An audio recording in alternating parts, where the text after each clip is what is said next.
Good evening friends. विज्ञान के कुछ महत्वपूर्ण प्रश्न लेकर के आई हूँ जो कि कॉम्पिटिटिव एग्ज़ाम के लिए बहुत ही महत्वपूर्ण हैं। ये कई बार पूछे जा चुके हैं। चलिए प्रश्न की ओर आगे बढ़ते हैं। हमारा पहला प्रश्न है, कार्बन डेटिंग विधि किसकी आयु निर्धारित करने के लिए अपनाई जाती है?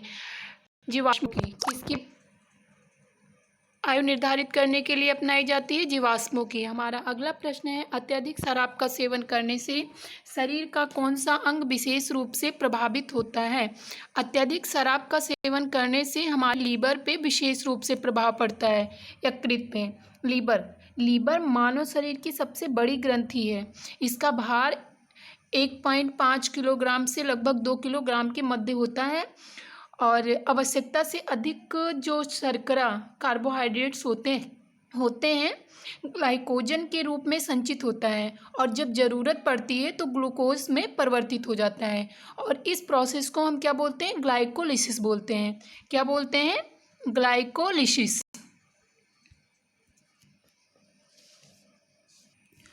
और दोस्तों, पित्त रस का श्रावण भी यकृत से ही होता है और पित्त का संचय हमारे पित्ताशय में होता है। कहाँ पर होता है? पित्ताशय। चलिए अगले प्रश्न की ओर बढ़ते हैं। हमारा अगला प्रश्न है, शरीर में रक्त बैंक का काम कौन सा अंग करता है?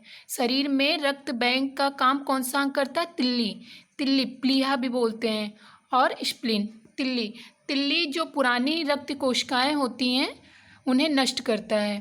पुरानी लाल रक्त कोशिकाओं को नष्ट करता है और रक्त संचय का भंडार भी कहलाता है। अगले प्रश्न की ओर आगे बढ़ते हैं।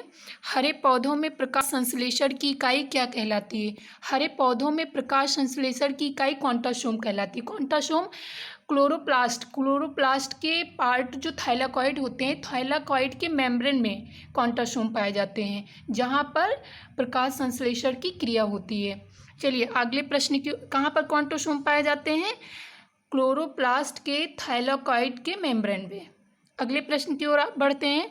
हमारा अगला प्रश्न है, शरीर में रक्त की सफ़ेद कोशिकाओं का मुख्य कार्य क्या होता है? शरीर को बीमारियों से बचाना, यानी हमारे इम्यूनो सिस्टम को बढ़ाना। ये श्वेत रुधिर कोशिकाएं यानी WBC को ल्यूकोसाइट्स भी बोलते हैं। क्या बोलते हैं? ल्यूकोसाइट्स बोलते हैं।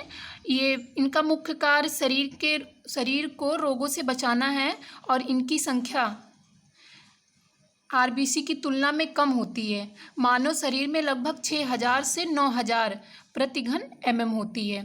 चलिए अगले प्रश्न की ओर बढ़ते हैं। मछली के हृदय में कितने प्रकोष्ठ होते हैं? मछली के हृदय में कितने प्रकोष्ठ होते हैं? 2 होते हैं। दोस्तों, आपको बताना है कि मानव के हृदय में कितने प्रकोष्ठ होते हैं। अगला प्रश्न है, मानव शरीर में रक्त से अवांछनीय पदार्थों को पृथक करने का कार्य कौन सा अंग करता है? वृक्क करता है। वृक्क यानी किडनी की जो कार्यात्मक इकाई होती है उसको क्या बोलते हैं? नेफ्रॉन बोलते हैं। किडनी की कार्यात्मक इकाई को नेफ्रॉन बोलते हैं।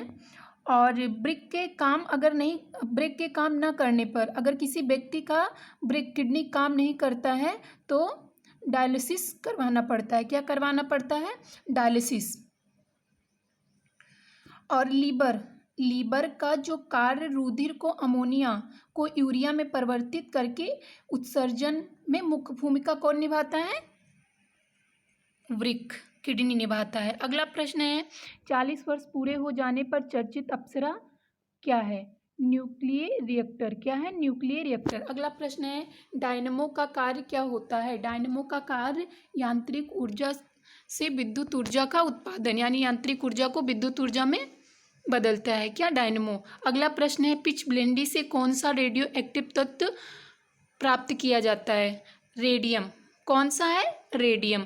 अगला प्रश्न है, गिरगिट की त्वचा में रंग बदलने का कारण क्या है?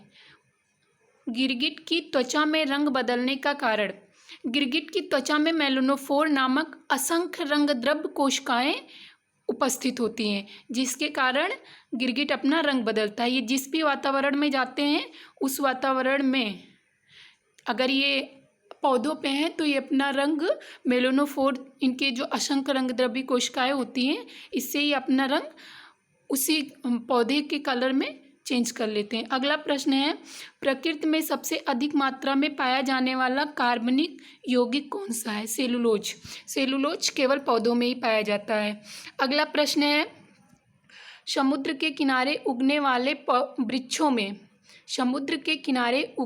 वृक्षों में वार्षिक वलय क्यों नहीं होते हैं? क्योंकि यहाँ की जलवायु में स्पष्ट भिन्नता नहीं होती है। वार्षिक वलय से हम पौधों की आयु का निर्धारण करते हैं। पौधों की आयु का निर्धारण किसके कारण करते हैं? वार्षिक वलय के। चलिए अगले प्रश्न की ओर बढ़ते हैं। वृद्धावस्था का अध्ययन विज्ञान की किस शाखा के अंतर्गत किया जाता है? जीरोंटोलॉजी। किसके अंतर्गत किया जाता है? जीरोंटोलॉजी। अगला प्रश्न है, डोलोमाइट किसका अयस्क है? डोलोमाइट कैल्शियम का अयस्क है। किसका है?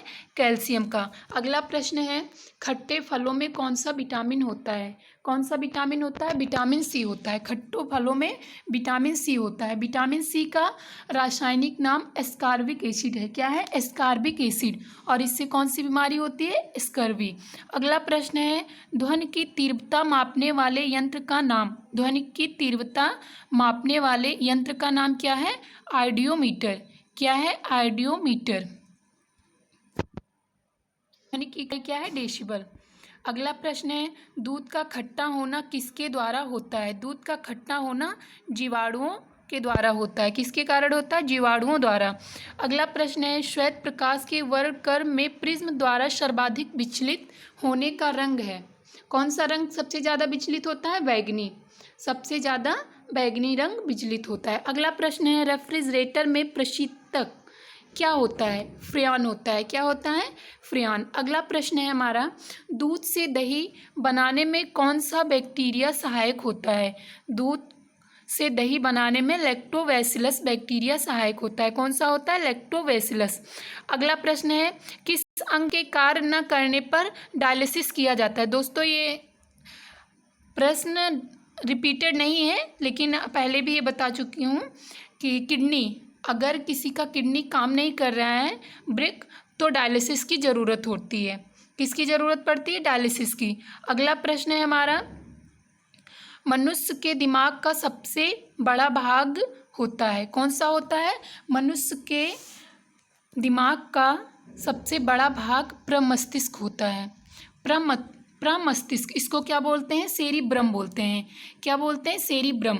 सेरिब्रम सभी मानसिक क्रियाओं को नियंत्रित करता है। सेरिब्रम क्या करता है? मानसिक क्रियाओं को नियंत्रित करता है। यह इच्छा शक्ति, स्मरण शक्ति या सुनने का अनुभव किससे होता है? सेरिब्रम से होता है। और मस्तिष्क का जो दूसरा पार्ट होता है उसको सेरिबेलम बोलते हैं। क्या बोलते हैं? सेरिबेलम। ये ऐच्छिक पेशियों के संकुचन को नियंत्रित करता है। किसको नियंत्रित करता है? ऐच्छिक पेशियों के संकुचन को। प्रश्न है, राइफल चलाने पर, हमारा अगला प्रश्न है, राइफल चलाने पर लगने वाला झटका किसके संचरण का उदाहरण है? रेखीय संवेग के संचरण का। किसका? रेखीय संवेग का। अगला प्रश्न है, प्रयोगशाला में सबसे पहले जीन का संश्लेषण करने वाले वैज्ञानिक कौन है? हरगोबिंद खुराना। कौन है? हरगोबिंद खुराना जी हैं। अगला प्रश्न है, चंद्रमा पर वायुमंडल न होने का कारण। चंद्रमा पर